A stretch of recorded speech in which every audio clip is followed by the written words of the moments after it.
Over the past several years, several friends have recommended that I watch Burn After Reading. It was an okay movie. High profile cast, decent writing, decent story, 3 out of 5 I guess. But more importantly, I accidentally watched the wrong thing, which in this case, Burn Notice is a 7-season action, light comedy, spy genre TV show. Much like Burn After Reading, it was kind of the same genre, so I got confused about which one was recommended to me, but the one that was recommended to me was a movie, not a TV series. And anyway, Burn Notice had a pretty intriguing plot, and 2 weeks and 7 seasons worth of TV shows later, I had somehow watched the entire thing. So, what made me watch this whole show in 2 weeks? Well, it's simply a great show that's just fun to watch and has that addictive quality that a lot of binge-worthy shows have. So, here's what makes it binge-worthy. When you think of the spy genre, James Bond is probably the first name that comes to mind. He dresses well, he drives fast in nice cars, he has fancy-looking gadgets, expensive little tiny hidden things and watches. But this is more on the realistic side. It's filled with practical tips on espionage, spycraft. In a fight, you have to be careful not to break the little bones in your hand on someone's face.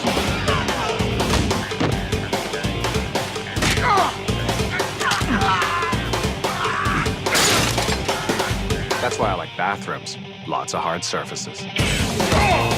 I think there were at least 5 different ways about how to lose a car that's tailing you, ranging from acting like a bad driver so that everybody else behind you speeds around you in frustration, and the car that's tailing you has to either blow their cover or drive around you like the rest. On the other end, you have a high-speed chase that ends just with... I will say this for Nigeria, though. It's the gun-running capital of Africa, and that makes it a bad place to drive a passenger sedan into a crowded market.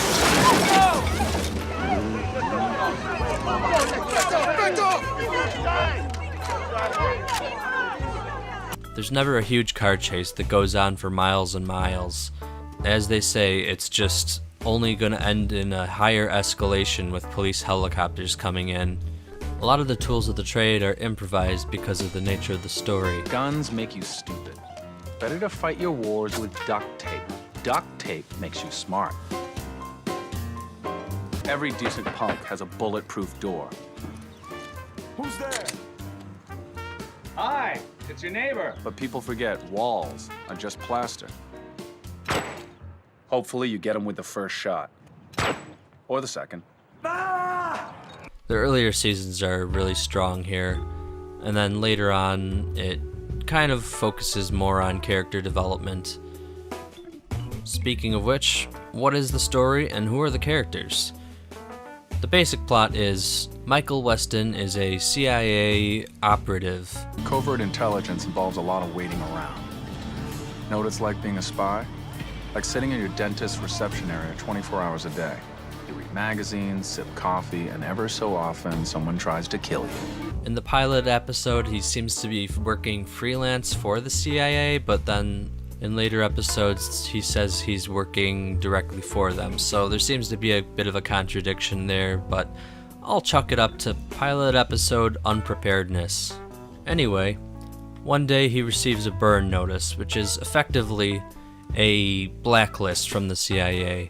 And for that to happen, you have to do some pretty dark stuff. He doesn't know why this happens or who did it, but he knows it's a mistake, and he has to clear his name.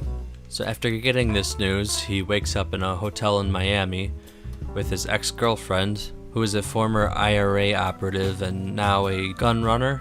It's kind of funny because she has a really strong Irish accent in the first few episodes. A spy is just a criminal with a government paycheck. And then it's completely gone after the first season. Third-degree burns prevent acne. It doesn't mean you set your head on fire. Completing this trio is Bruce Campbell playing basically himself, who is a retired Navy SEAL with a lot of connections and is Michael's close friend. I assume you got word of my situation. You know spies. Bunch of bitchy little girls. Good news for you, I'm a drunk and a washout already, so I can talk to whoever I want, burned or no. Finally, Miami is where Michael grew up, and it's where what remains of his estranged family is. The characters aren't that well developed to start, but small details come a long way. Michael came from a broken home and he likes yogurt a lot.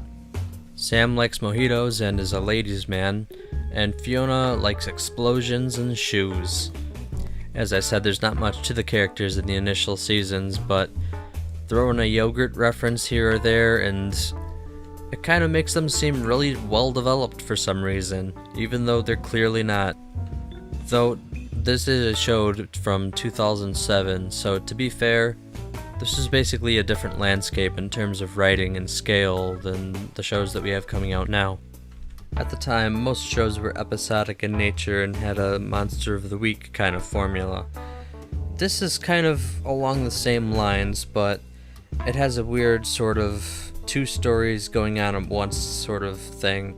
In most episodes, you get a weekly story that you don't really need to know about, but it's still pretty good, and you also get a bit of main plot that trickles out throughout the season.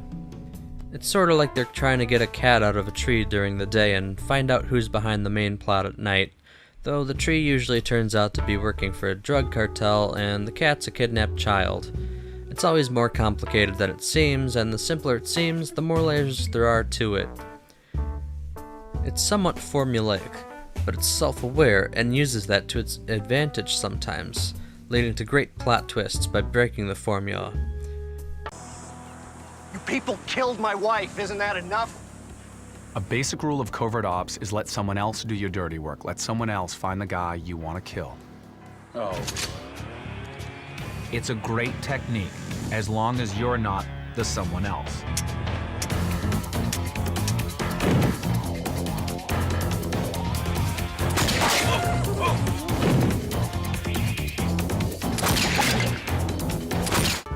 It's a bit normal now, but status quo was God in 2007, and this show broke it after each season to an extent. Each season deals with some kind of threat, which is usually, but not always or more importantly, permanently solved. This gives each season a different tone, feel, or theme. While one season has a feeling of being bored and stuck in Miami, others have uncertainty, revenge, or secrecy. It also avoids the trap of permanent escalation by having different threats rather than bigger bosses higher up in the food chain. This was a show that was meant to be ended, which was unheard of at the time. There was only one other show that actually sort of managed to pull this off, which was Supernatural. While the show's still running, it was supposed to end at season 5 until the creator died, and at season 5 it all wrapped up nice and tidily until they added an extra scene and continued it on for another 7 seasons. At least, I think. I don't know, there's probably more. Anyway, back to Burn Notice. It has one of the most consistent increases in quality per season. Every season is better than the last. It's great.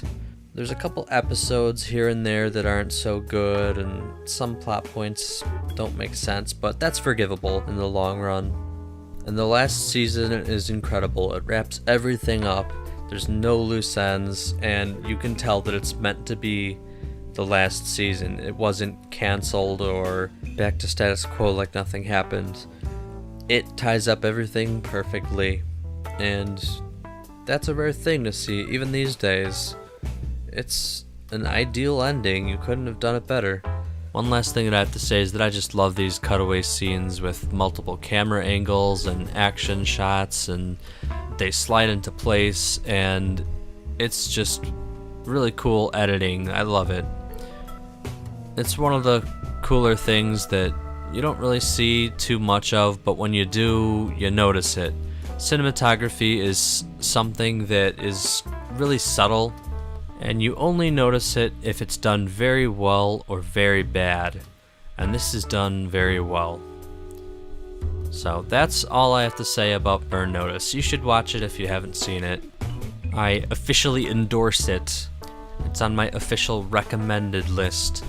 So, if you like this video, you know what to do. Click like, click share, subscribe, hit the bell, pull the whistle if they added one.